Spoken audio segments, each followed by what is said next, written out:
ముందుగా దయచేసి రండి, ఒక వాక్యం చదువుకొని తర్వాత నా సాక్ష్యాన్ని మీతో పంచుకుంటాను. మొదటి సమూయేలు గ్రంథము 2వ అధ్యాయము 8వ వచనం. దయచేసి ఒక మాట మాత్రమే నేను మీకు జ్ఞాపకం చేస్తాను మధ్య భాగంలో. దయచేసి ఆ మాటను జ్ఞాపకం చేసుకునండి. వారిని మంచిలో నుండి ఎత్తువాడు ఆయనే, లేమి గల వారిని పెంట కుప్ప మీద నుండి లేవనెత్తువాడు ఆయనే. మొదటి సమూయేలు గ్రంథము 2వ అధ్యాయము 8వ వచనంలో మధ్య భాగం నుంచి చదువుతూ వచ్చినాను. ఇంకొక వాక్య భాగంగా యోహాను సువార్త 14వ అధ్యాయము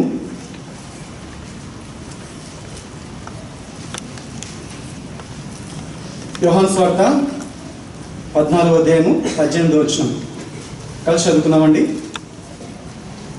Johne's gospel chapter 14 verse 18. Will read all together. మిమ్మును అనాథలుగా విడువను, మీ యొద్దకు వత్తును, కొంతకాలమైన తర్వాత లోకములను మరి ఎన్నడూను చూడదు. ప్రభు సహాయం కొరకే ప్రార్థన చేసుకున్నాం. ప్రేమగల తండ్రి, పరిశుద్ధమైన దేవా, మరొకసారి నీ ప్రియ బిడ్డలముగా ఈ మందిర ఆవరణంలో ప్రభు దినంలో ప్రభా ఇంతవరకు సంతోషిస్తూ గడుపునట్లు ప్రభా మీ యొక్క దయను మా పట్ల కనపరిచినందుకే నీకు ఎంతైనా వందనములు. ఈ సాయంకాల సమయంలో ఎప్పుడులో ప్రభా నీ ప్రియ బిడ్డల మధ్యలో నిలబడి ప్రభా మీరు ఎన్నుకున్నటువంటి స్థలంలో ఎన్నికలేని వాడిని, భ్రష్టుని ప్రభా మీరు జ్ఞాపకం చేసుకోకపోతే ఎందుకు పనికిరాని వాడిని ప్రభా, అయితే మీ కృప చొప్పున మీ కనికరం చొప్పున నన్ను జ్ఞాపకం చేసుకుని మీ ప్రియకుమారైనటువంటి యేసుక్రీస్తు వారిలో జగత్తు పునాది వేయబడుకుంటే నన్ను కూడా మీరు ఏర్పరచుకున్నందుకే నా పట్ల కూడా మీ కనికరం చూపించి ప్రభా ఎంతో విలువైన రక్షణ ప్రభా మీరు నాకు అనుగ్రహించి నిత్య నరకానికి పోకుండా ప్రభా పరలోక రాజ్యములకు నన్ను వారసునిగా మీరు చేసుకున్న మీ ప్రేమకై మీకు వందనములు చెల్లిస్తూ ప్రభా నా జీవితంలో మీరు ఏదైతే చేస్తూ వచ్చినారో, మీరు నన్ను ఎట్లు కోరుకున్నారో ప్రభా ఎట్లు ఏర్పరచుకున్నారో, ప్రేమల తండ్రి నా జీవితంలో ఇది నేనేమైనానో ప్రభా మీరు నన్ను ఏం కోరుతూ ఉంటున్నారో, నన్ను మీరు ఏదిగా సంధిస్తూ ఉంటున్నారో ప్రభా నా జీవితంలో కొన్ని అనుభవములు వాస్తవపూర్వకంగా అనుభవపూర్వకంగా ప్రభా నీ బిడ్డల మధ్యలో కొన్ని నిమిషాలు పంచుకున్నట్లుగా ప్రేమగల తండ్రి నన్ను ఖాళీ చేసి ప్రభా నీ బిడ్డలకి ఏదైతే అవసరమో ప్రభా నీ నామానికి ఏదైతే మహిమ తీసుకొని రాగలదో ప్రభా ఆ మాటలను ప్రభా మీరు నా నోట ఉంచి మీ నామాన్ని మహిమ తెచ్చుకోవాల్సిందిగా ప్రార్థన చేస్తూ ప్రభా మా ప్రార్థన నుండి స్తుతిస్తూ సమస్త మహిమ ఘనత ప్రభావం మీకు ఆరోపిస్తూ మా ప్రియుడు మా రక్షకుడైన యేసుక్రీస్తు ప్రభా శ్రేష్టమైన నామములో స్తుతించి ప్రార్థించి అడిగి పెట్టుకుంటున్నాం మా తండ్రి, ఆమేన్. ఇక్కడ కూర్చున్న వారిలో దాదాపుగా చాలా మందికి నేను పరిచయం అయింటాను, ప్రత్యేకంగా యవనస్తులకు పెద్దవాళ్ళు కూడా చాలా మందికి. నా పేరు సుధాకర్. మా యొక్క స్వగ్రామము అనంతపురం జిల్లా ధర్మవరం మండలం. మా స్థానిక సంఘం వచ్చేసి ధర్మవరం. నేను చిన్నప్పుడు అక్కడే మరి పెరుగుతూ వచ్చినాను. చిన్న కాలం అంటే చిన్నప్పుడు నేను పుట్టిన వెంటనే మా డాడీ చనిపోతూ వచ్చినారు. ఎప్పుడంటే మరి 1997 అంటే దాదాపు నేను 1వ క్లాస్ చదువుతూ ఉన్నాను. ఆ సమయంలో మా డాడీ చనిపోతూ వచ్చినారు. అయితే ఆ సమయంలో మా డాడీ చనిపోయిన వెంటనే మరి మా అమ్మ వాళ్ళ నాన్నగారు లేట్ అబ్రహాం గారు మరి వారు మరి వాళ్ళ దగ్గరికి తీసుకెళ్ళి మరి నన్ను పెంచుకుంటూ వచ్చినారు. నేను ఎందుకు మరి యోహాను సువార్త 14వ అధ్యాయం 18వ వచనం మీకు జ్ఞాపకం చేస్తూ వచ్చానంటే అక్కడ ఒక మాట రాయబడతా వచ్చింది. ఏంటంటే మిమ్మును అనాథులనుగా విడువను, మీ యొద్దకు వత్తును అంటా ఉన్నాడు. కాబట్టి ఈ రీతిగా ప్రభువు నన్ను అనాథగా విడవకుండా మరి నా యొద్దకు మరి వచ్చి మరి నన్ను తన బిడ్డగా చేసుకోవడం నేను చూస్తూ వచ్చినాను. ఇంకొక భాగము నేను చదువుతూ వచ్చినాను కదా, మొదటి సమూయేలు 2వ అధ్యాయం 8వ వచనంలో మరి అక్కడ మధ్య భాగంలో మనం చూస్తూ వచ్చినట్టుగా మంటిలో నుండి ఎత్తువాడు ఆయనే, లేమి గల వారిని పెంట కుప్ప మీద నుండి లేవనెత్తువాడు ఆయనే. నా జీవితాన్ని నా సాక్ష్యాన్ని మీద ఒక మాటలో చెప్పాలంటే నా జీవితము ఒకవేళ యేసుక్రీస్తు వారిని ఎరకపోతే పెంట కుప్ప లాంటి జీవితం.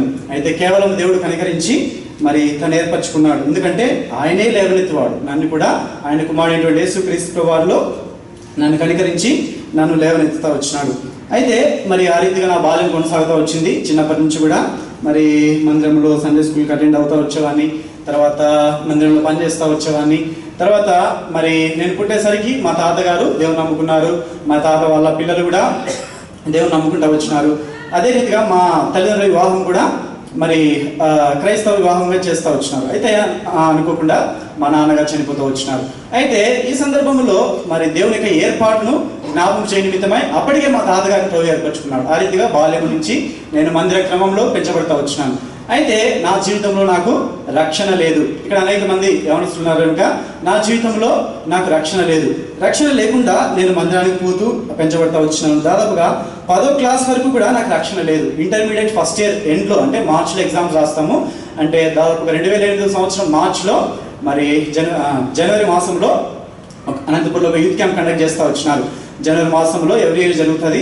అక్కడ నేను యూత్ క్యాంప్ అటెండ్ అవుతూ వచ్చినప్పుడు ప్రభు నన్ను స్పష్టంగా దర్శించి ఆ సంవత్సరం దేవుడు నాకు ఇచ్చినటువంటి వాగ్దానం యోహాను సువార్త 14:18 వచ్చిన ఈ వాక్యాన్ని బట్టి ఆ సంవత్సరము మరి ఆ యొక్క యూత్ క్యాంప్లో ప్రభు వ్యక్తిగతంగా నా దగ్గరికి రావడాన్ని నేను గ్రహించగలుగుతూ వచ్చినాను. ఆ దినాన మరి యూత్ క్యాంప్లో మరి 2008 సంవత్సరము జనవరి మాసములో నేను యేసుక్రీస్తు వారిని నా సొంత రక్షకునిగా అంగీకరిస్తూ వచ్చినాను. అంతకుముందు నా జీవితం ఎలా ఉండేదంటే మరి ఉదయమున ఖచ్చితంగా లేచి కుటుంబ ప్రార్థనలో కూర్చోవాలా, తర్వాత మరి సాయంత్రం కూడా కుటుంబ ప్రార్థన చేసుకోవాలా. అన్నిటికన్నా ప్రాముఖ్యంగా మరి హాస్టల్లోనే చదువుకుంటూ వచ్చినాను. హాస్టల్లో వాళ్ళ ఇంట్లో నాకు ఏదైతే నేర్పించినారో నేను హాస్టల్లో కూడా అదే నేను వెంబడిస్తూ వచ్చేవాడిని. ఒక చిన్న ఉదాహరణ చెప్తాను నా జీవితం ఎలా ఉండేదంటే, మరి ఒకసారి 10th క్లాస్ చదువుతూ ఉన్నాను. మరి నేను నా పక్కన కూర్చున్న క్లాస్మేట్ ఆ అబ్బాయి ఇద్దరు గొడవ పడుతూ వచ్చినాం. గొడవ పడితే నేను అబ్బాయిని నా యొక్క పళ్ళు నా నోటితో కొరుకుతూ వచ్చినాను. ఆ అబ్బాయి వెంటనే వెళ్ళి ప్రిన్సిపల్ మేడం కంప్లైంట్ చేస్తూ వచ్చినాడు. మా ప్రిన్సిపల్ మేడం కూడా బిలీవరే, ఏమి సుధాకర్ నువ్వు దేవుని నమ్ముకున్నానంటావు, ఎందుకు ఇలాంటి పని చేసినావు అని అక్కడ అంటే నేను చదువుకున్న హాస్టల్లో నుంచి మా ఇంటికి ఫోన్ చేసి మా తల్లిదండ్రులకు అంటే మందిరంలో నా నెంబర్కి ఫోన్ చేసి ఆ యొక్క స్కూల్ ప్రిన్సిపల్ ఇన్ఫార్మ్ చేస్తూ వచ్చింది. మీరు అర్థం చేసుకోండి నేను ఎంత తుంటరి వాడను. ఇంకా అనేకమైన సంగతులు ఉన్నాయి, కానీ ఇటువంటి అనేకమైన సంగతులు అంటే దేవుణ్ణి కలిగి ఉన్నాను అంటే దేవుణ్ణి ఆచరితగా వెంబడిస్తూ ఉన్నాను, కానీ నా జీవితంలో నిజమైనటువంటి మార్పు లేదు. అయితే 2008 సంవత్సరము ప్రభు నాకు యోహాను సువార్త 14:18 ప్రకారం నాకు వాగ్దానం ఇస్తూ వచ్చినాడు. నేను అనుకున్న ఆ సంవత్సరం ఏంది ప్రభువా ఈ వాగ్దానం ఇచ్చావు, అనాథలుగా విడుదనంటా ఉన్నావు. నేనైతే మరి అనాథనే కదా, నాకు తండ్రి లేరు, మరి తల్లి ఒకటే ఉంది, అమ్మ ఒకటే, మరి తాతగారు ఉన్నారు. అయితే నువ్వు నా దగ్గరకు వస్తావు ఏం తెలియదు అనమాట. అయితే నేను ఆ సంవత్సరము మరి యూత్ క్యాంప్ అటెండ్ అయినప్పుడు దేవుడు ఎంతో స్పష్టంగా సంఘ ప్రార్థన ద్వారా నేను దేవుని ఏర్పాట్లో ఉన్నాను కాబట్టి దేవుడు నా పాపను క్షమించగలుగుతా వచ్చినాడు. ఆ రోజు ఇట్లా వాక్యం చెప్తా ఉన్నారు. నేను అట్లా కార్నర్లో కూర్చొని ఉన్నాను, వాక్యం విన్నాను. వెంటనే మీటింగ్ అయిపోయిన వెంటనే అంటే గ్రూప్ డిస్కషన్ ఉంటుంది, పైకి వెళ్ళాను. ఆ డిస్కషన్లో మొత్తం డిస్కస్ చేస్తూ వచ్చినారు. తర్వాత ఒక్కనే లంచ్కి వెళ్ళాలి, నేను పక్కనకి వచ్చేసి కార్డు తీసుకొని నా యొక్క డీటెయిల్స్ అన్ని రాసుకున్నాను. నాకు తెలియదండి, అయితే ఒక్కనే కన్నీరు ఆరుకోకుండా వచ్చేస్తూ వచ్చినాయి. అది ఇప్పటి కూడా నాకు గుర్తుంది. దేవుడు నన్ను పట్టుకున్నట్టుగా నేను ఇప్పటి కూడా ఎరుగుదును. నాకు ఆ దినాన్న ఒక మనస్సాక్షి ఏర్పరచబడతా వచ్చింది. నా యొక్క షర్ట్కి ఒక నల్లటి మరక ఏర్పడితే ఏ రీతిగా ఉంటుందో ఆ రీతిగా ఆ దినం నుంచి నేను యేసుక్రీస్తుని అంగీకరించిన ఆ దినం నుంచి ఈ దినం వరకు ఎప్పుడైతే అపవిత్రతలోనికి వెళ్తానో షర్ట్ మీద మరకలాగా నా హృదయానికి నాకు తెలిసిపోతుంది. నేను ఒకవేళ ఇష్టపూర్వకంగా పాపాన్ని లేదన్నట్లయితే దేవుడు అసహించుకునేదాన్ని, దేవుడు ప్రేమించిన దాన్ని నేను ఇష్టపడి వెళ్ళినట్లయితే మరి ఎంతో నా హృదయంలో ఆ యొక్క నొప్పి లేదంటే ఏదో నేను ఎవరినో నేను అసంతృప్తి పరుస్తున్నా అనేటువంటి భావన నా దగ్గర ఎంతో స్పష్టంగా ఉంటుంది. ఈ దినము కూడా ఆ యొక్క భావన నా దగ్గర ఉందన్నమాట.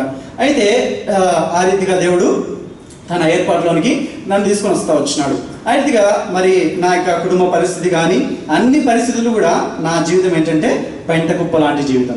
దేవుడే నన్ను కనికరించకపోతే నేను ఈ దినాన్ని ఇక్కడ ఉండేటువంటి వ్యక్తినే కాదు, అసలు నా జీవితానికి ఒక అర్థం లేదు. దేవుడు నన్నుకి నా కనికరించి ఏర్పరచుకోకుండా ఉండింటే, నాకు తన విలువైన రక్షణ ఇవ్వకుండా ఉండింటే నా జీవితానికి ఒక అర్థం అనేదే ఉండేది కాదు. కాబట్టి ఈ యొక్క సాయంకాల సమయంలో ప్రభు నాకు ఇచ్చినటువంటి ఆధిక్యతను బట్టి మరి ఈ యొక్క సంఘములో మరి ఎదుటి నిలబడి నేను కూడా ప్రభువుకు దేవుడు నాకు అనుగ్రహించినటువంటి రక్షణ బట్టి నేను ఎంతగానో కృతజ్ఞత తెలియజేస్తా ఉంటున్నాను. రెండవది, ప్రభువును ఎరిగిన తర్వాత నా జీవితంలో ఎవరో నన్ను కావాలి అని కోరుకుంటున్నట్టుగా నేను చూస్తూ వచ్చినాను. ఎవరు అంటే ఇప్పుడు ఇంటికి వెళ్తే డాడీ ఉంటారు, మమ్మీ ఉంటారు, వాళ్ళకి మనం చెప్పకపోయినా వాళ్ళకి తెలుస్తుంది మన అక్కరేంటో, వాళ్ళు డబ్బులు ఇవ్వడానికి వస్తూ ఉంటారు. అదే రీతిగా మరి బట్టలు కావాలంటే తీస్తారు. అదే రీతిగా పరలోకపు తండ్రి నా తండ్రి అయిన తర్వాత ఇంకో మాట మీకు చెప్పాలంటే, ఒకవేళ నా తండ్రి ఉండింటే ఈ లోకములో శరీర సంబంధంగా ఈ దినాన్న కూడా నేను ఈ రీతిగా ఉంటానా అని ఊహించలేను. కాబట్టి అంతకన్నా శ్రేష్టమైన పరలోకపు తండ్రి నా జీవితంలో, నాకు పరలోకపు తండ్రిగా, ఈ భూ సంబంధమైన తండ్రిగా, నా మరణము వరకు, ఇంకో మాటలు చెప్పాలంటే నిత్యత్వము వరకు, మరి నా జీవితంలో యుగయుగాలు ఆయనతో ఉండేటువంటి తండ్రి నా జీవితంలో నాకు అనుగ్రహించబడతా వచ్చినాడు. కాబట్టి అటువంటి నిశ్చయత నా జీవితంలో నాకు దొరికిందని కూడా మీ ఎదుట నేను నా సాక్ష్యం ద్వారా పంచుకుంటా ఉన్నాను. అయితే ఎందుకు ఈ మాట చెప్పానంటే, మరి నేను చదువుకున్న ఆ దినాల్లో, తర్వాత నా యొక్క స్టడీస్ విషయంలో నాకేం పెద్ద ప్లాన్స్ అయితే ఏం లేవు, కానీ ఏదో చదువుకుంటా ఉండేవాడిని. అయితే ప్రభు ప్రణాళికలో ఉన్నాను కాబట్టి నా స్టడీస్ విషయంలో, నా ఎంప్లాయ్మెంట్ విషయంలో, జాబ్ విషయంలో, ప్రతి విషయంలో కూడా ప్రభు కృప చూపిస్తూ వచ్చినాడు. ప్రభు చేపట్టుకుని నడిపిస్తూ వచ్చినట్టుగా నేను చూస్తూ వచ్చినాను అనమాట. అందులో భాగంగానే మరి 2013 సంవత్సరము నా జీవితంలో మరి హైదరాబాద్కి నేను రావడం జరుగుతూ వచ్చింది. ఎందుకంటే నా యొక్క బీఫార్మసీ గ్రాడ్యుయేషన్ అయిపోతూ వచ్చింది. నేను హైదరాబాద్కి నా జాబ్ నిమిత్తమై నేను ఇక్కడికి వస్తూ వచ్చినాను. అయితే ఈ యొక్క భాగాన్ని మీతో పంచుకోవడం కంటే ముందుగా మరి 2008 సంవత్సరం జనవరి మాసంలో యూత్ క్యాంప్, అనంతపురం యూత్ క్యాంప్లో ప్రభు రక్షిస్తూ వచ్చినాడు. అయితే 2 సంవత్సరాలు నేను గ్యాప్ తీసుకున్నాను. గ్యాప్ తీసుకున్న తర్వాత మరి జనవరి 10వ తారీఖు 2010వ తారీఖు వ్యక్తిగతంగా నేను నీటి బాప్తిస్మంలో కూడా సాక్ష్యం ఇవ్వగలుగుతా వచ్చినాను. రండి, ప్రభు నాకు అనుగ్రహించిన వాగ్దానాన్ని మీతో పంచుకుంటాను. రండి, కీర్తన 121 8వ వచనం. కీర్తన 121, కీర్తన 121 8వ వచనం. ఇది మొదలుకొని నిరంతరము నీ రాకపోకలేని యెహోవా నిన్ను కాపాడును. కాబట్టి ఆ దినాన్న దేవునికి జనవరి 10వ తారీఖు ప్రభుకు వ్యక్తిగతంగా నేను వాటర్ బ్యాప్టిజంలో సాక్ష్యం ఇస్తూ వచ్చినాను. దేవుడి ఈ వాగ్దానం ఇస్తూ వచ్చినాడు. అయితే నేను ఏం చూస్తూ వచ్చినానంటే, ఈ లోకములో ప్రతి వ్యక్తికి శోధనలు ఉంటాయి, అదే రీతిగా నా జీవితంలో కూడా శోధనలు ఉన్నాయి. అయితే నేనేం చేసానంటే, ఇష్టపూర్వకం కూడా మరి పొరపాట్లు చేయడానికి, నాకున్నటువంటి చిన్న చిన్న కోరికలు నెరవేర్చుకోవడానికి ఎవరు చూడకపోవచ్చు, తల్లిదండ్రులకు తెలియకపోవచ్చు, కాలేజీ లెక్చర్ తెలియకపోవచ్చు, మరి మందిరంలో సేవకులు తెలియకపోవచ్చు. అయితే దేవుని నమ్ముకున్న తర్వాత కూడా చాలా విషయాలను తప్పిపోతూ ఉండేవాడిని. అయితే ఈ యొక్క వాక్యానుసారముగా ఇది మొదలుకొని నిరంతరము నీ రాకపోకలేని యెహోవా నీకు తోడైండును, నేను నిన్ను కాపాడన్న రీతిగా ఆత్మ సంబంధముగా మరి శరీర సంబంధముగా అన్ని విధాల్లో కూడా దేవుడు నన్ను భద్రపరుస్తూ వచ్చినట్టుగా నేను చూడగలుగుతూ వచ్చినాను. అయితే 2013 సంవత్సరం జూన్ మాసంలో నేను హైదరాబాద్ రాగలుగుతూ వచ్చినాను. వచ్చినప్పుడు నా పరిస్థితి ఏంటంటే, మరి ఒక చిన్న లగేజ్ బ్యాగ్, నేను ఎవరన్నా ఊరికి వెళ్తే ఒకరిద్దరు కలిసి ఏ రీతిగా వెళ్తారో, మరి ఆ రీతిగా ఒక 2-3 రోజుల కోసం స్టే కోసం ఎలా వెళ్తారో ఆ రీతిగా నేను హెబ్రోన్కి వస్తూ వచ్చినాను. అయితే హెబ్రోన్కి వచ్చే ముందు ఆ హెర్మోన్ బ్యాక్ సైడ్ గేట్ ఉంది కదా, ఆ గేట్ దగ్గర కూర్చొని బ్యాగ్ పక్కన పెట్టేసి అక్కడ కూర్చొని ప్రార్థన చేసుకున్నాను. ప్రభువా, మరి నా పరిస్థితి ఏంటి, నేను చాలా దూరం నుంచి వచ్చాను కదా, మరి ఇక్కడైతే నాకు ఎవరు తెలియదు, ఒకవేళ అంకుల్ వాళ్ళు తెలుసు. అయితే ప్రభు, నేను వాళ్ళని వెళ్ళి అప్రోచ్ అవడానికి ముందుగా నువ్వు నాకు సహాయం చేయి ప్రభా. ఆయన అక్కడ కూర్చొని మోకాళ్ళని లాస్ట్లో చివరి కూర్చొని ప్రార్థన చేస్తూ వచ్చినాను. కన్నీరు ఆపుకోకుండా వచ్చేసింది. ప్రభుని అడిగిన, ప్రభా నిజంగా నువ్వు ఈ ప్రదేశాన్ని తీసుకుని వచ్చింటే నన్ను నిలబెట్టి ప్రభా అని అడుగుతూ వచ్చినాను. అది నాన్న ఏడ్చాను, ఎంతో కన్నీరు గార్చాను. తర్వాత వెంటనే బ్యాగ్ తీసుకొని ఆఫీస్ రూమ్ వైపు వెళ్తూ వచ్చినాను. ఎప్పుడో 2007 సంవత్సరం, అంటే దాదాపు 2003-5 ఆ మధ్యలో మరి మా గ్రామంలో స్వార్థ చేస్తూ వచ్చినారు. ఆ స్వార్థ చేసిన సమయంలో ఒక సహోదరుడు మా ఇంటికి వస్తూ వచ్చినాడు. మరి ఆ సహోదరుడు హెబ్రోన్ మెయిన్ గేట్ దగ్గర, హెబ్రోన్ ఆఫీస్ దగ్గర నేను వెళ్తా ఉన్నాను. దారి మధ్యలో కనిపించి, తమ్ముడు బాగున్నావా, ఏం చేస్తున్నావు, ఏంటి పరిస్థితి, బ్యాగ్ తీసుకొని వచ్చినామని తను మరి నేను ఇంకెవరిని అడగకుండానే రా మా ఇంటికి వెళ్దాం, మా రూమ్కి వెళ్దాం అని తీసుకెళ్ళి ఆ రీతిగా దేవుడు నా అకామిడేషన్ విషయంలో మొట్టమొదటిగా సహాయం చేస్తూ వచ్చినాడు. నేను ఇక్కడ చెప్పే మాట ఏంటంటే, ఇక్కడికి నేను వచ్చినప్పుడు ఎవరు కూడా తెలియదు. అయితే ప్రభు కృపను బట్టి ఇక్కడ ప్రభు ఇంటి మీద నేను ఆధారపడగలుగుతూ వచ్చినాను. ప్రభు అద్భుతమైన విషయంలో అద్భుత రీతిగా సహాయం చేస్తూ వచ్చినాడు. ఆ సంవత్సరం నుంచి మరి దాదాపు 2018 సంవత్సరము ఈ దినం వరకు అనేకమైనటువంటి అప్ అండ్ డౌన్స్ ఉన్నప్పటికీ దేవుడు నాకు ఎంతగానో సహాయం చేస్తూ వచ్చినాడు. అయితే మరి ఇక్కడికి వచ్చిన తర్వాత చిన్న జాబ్ స్టార్ట్ చేశాను. తర్వాత నేను పీజీ కూడా చేయడానికి ప్రయత్నం చేస్తూ వచ్చినాను. అయితే ఆ సందర్భంలో ఏమవుతా వచ్చిందంటే, నా కాలేజ్ లింగంపల్లి దగ్గర ఉండేది, నేనేమో ఇక్కడ ఉండేవాడిని హెబ్రోన్ దగ్గర. నాకు అడ్మిషన్ దొరికిన తర్వాత నేను లింగంపల్లికి వెళ్ళాలి, నా జాబ్ కూడా లింగంపల్లి దగ్గర ఉండేది. నేను ఎందుకో నాకు ఈ ప్రదేశం అంతా చాలా ఇష్టపడతా వచ్చినాను. ఎందుకంటే ఈ వాతావరణం చాలా డిఫరెంట్గా ఉంది. ఎవరిని చూసినా కూడా చాలా మంచిగా మాట్లాడుతూ ఉంటారు. తర్వాత వాక్యము ఇవన్నీ విన్న తర్వాత నా జీవితంలో ఎంతో కొన్ని రోజుల్లో ఎంతో ఆత్మీయమైనటువంటి మార్పును నేను చూడగలుగుతూ వచ్చినాను. అయితే మరి ఈ ప్రదేశం కాలేజ్ వదులుకోకుండా నేను నా ఆఫీస్ కొరకై, మరి నా స్టడీస్ కొరకై లింగంపల్లి నుంచి లింగంపల్లిలో మా స్నేహితులతో కలిసి రూమ్లో ఉంటూ నేను సాటర్డే సండే కోసం 1.5 year నేను కష్టపడ్డాను. ఇక్కడికి సాటర్డే సండే కోసం ఇక్కడికి వచ్చి వాళ్ళతో కలిసి ఇక్కడ మందిరం చూసుకొని నేను దాదాపు 1.5 year అంటే నేను ఇక్కడ రెంట్ పే చేసేవాడిని, లింగంపల్లి దగ్గర కూడా రెంట్ పే చేసేవాడిని. The reason why I did not left this place because of the church. మందిరాన్ని బట్టి నేను వదిలిపెట్టలేదు, ఎందుకంటే నేను ఇక్కడ చూడగలుగుతూ వచ్చినాను, ఎవరో నన్ను భద్రపరుస్తున్నారు, ఇదేదో చాలా విలువైన ప్రదేశం అని గ్రహించగలుగుతూ వచ్చినాను. ఆ రీతిగా దేవుడు సాయం చేస్తూ వచ్చినాడు. ఆ రీతిగా నేను పీజీ కూడా కంప్లీట్ చేసుకోగలుగుతూ వచ్చినాను, జాబ్ కూడా కొనసాగించగలుగుతూ వచ్చినాను. తర్వాత మరి కుటుంబాన్ని కూడా మరి ఇక్కడ తీసుకొని రావడానికి దేవుడు సాయం చేస్తూ వచ్చినాడు. అనేక మంది యవనస్తుల్లాగానే మరి నేను కూడా ఇక్కడ రాగలుగుతూ వచ్చినాను. అయితే నన్ను ఒక్కనే దేవుడు భద్రపరచలేదు, తర్వాత కుటుంబాన్ని కూడా ఇక్కడ తీసుకొని రాగలుగుతూ వచ్చినాడు. వారి భవిష్యత్తులో, వారి స్టడీస్లో, వారి జాబ్స్లో కూడా నా పట్ల దేవుడు ఏం సాయం చేస్తూ వచ్చినాడు, వారి పట్ల కూడా అట్లా సాయం చేస్తూ వచ్చినాడు. అయితే 2016వ సంవత్సరం మరి అక్టోబర్లో నా పీజీ అయిపోయింది.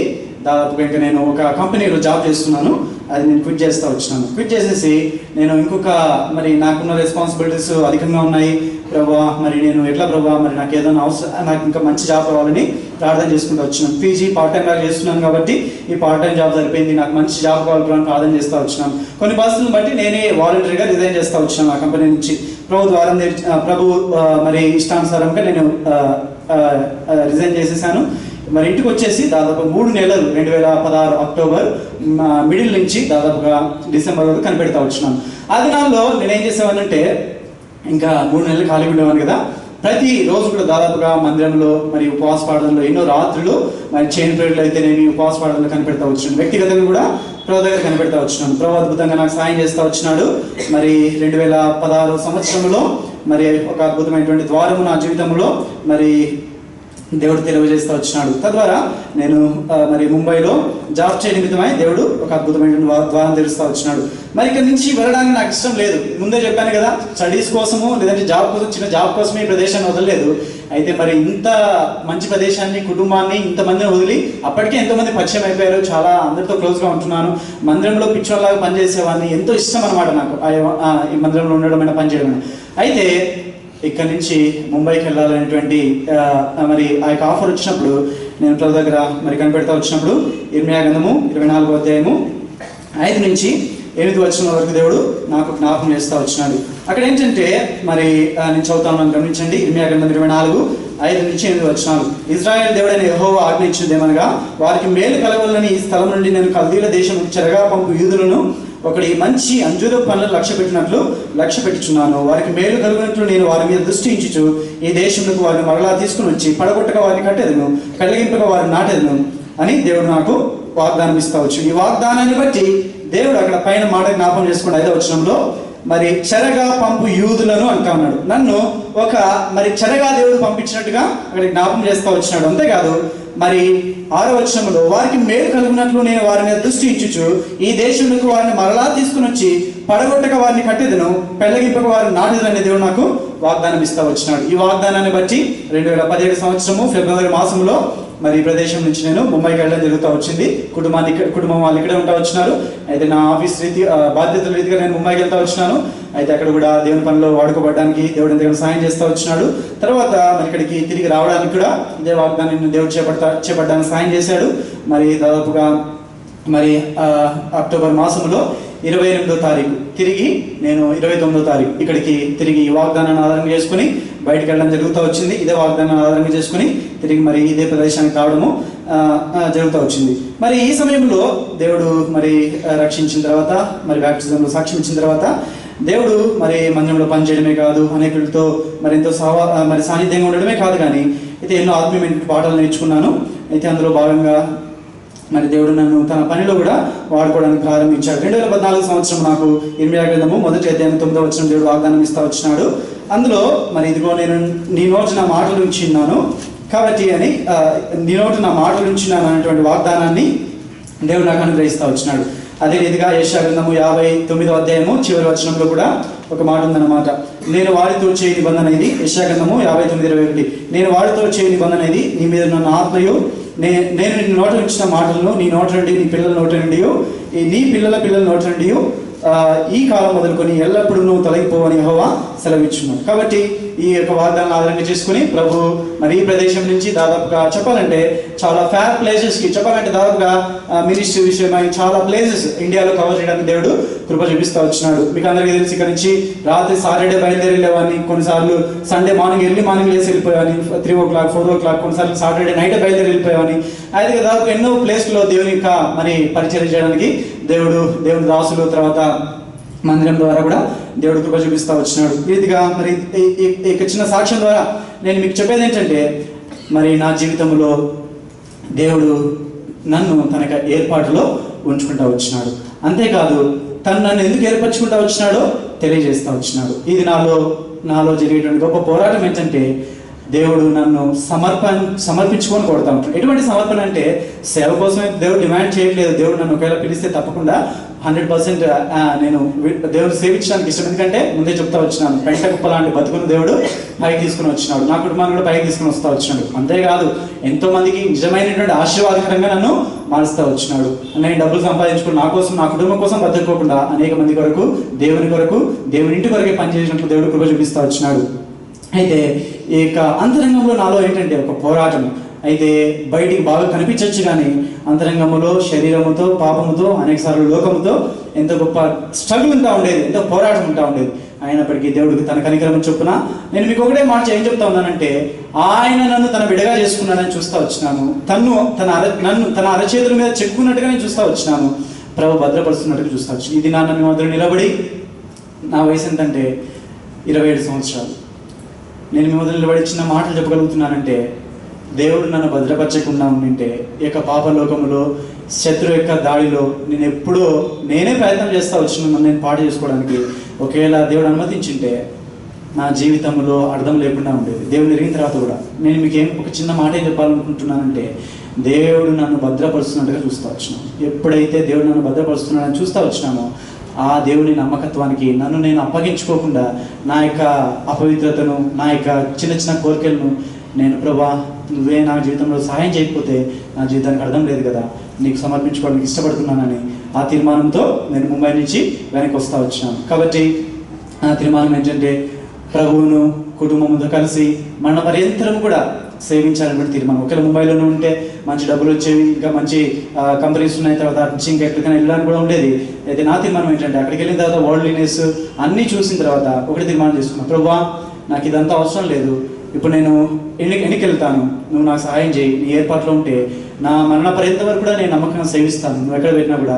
అయితే మీరు కృప చూపించడం అని మరి వెనక్కి వస్తా వచ్చాను. ఆ తీర్మానం ఏంటంటే దేవుడు ఇచ్చిన వాగ్దానాన్ని బట్టి ప్రభువును మరణ పర్యంతపు కుటుంబంతో కలిసి సేవించాలని మరి అదే నాకున్నటువంటి ఎంతో గొప్ప డిజైర్. చెప్పాలంటే నా జీవితంలో నేను ఆ పనిని చేయగలిగినట్లయితే అన్ని అక్కలు కూడా నాకు తీర్చబడతాయని నేను గ్రహించగలుగుతూ వచ్చినాను. కాబట్టి నా కొరకు ప్రార్థన చేయండి. నాకు అమ్మ మీకు తెలుసు చాలా మందికి రూతమ్మ ఇక్కడే ఉంటారు, తర్వాత అక్క మేరీ, చిన్న చెల్లెలు షారున్, వాళ్ళు కూడా మరి మన రెగ్యులర్గా వస్తూ ఉంటారు, చాలా మందికి పరిచయము.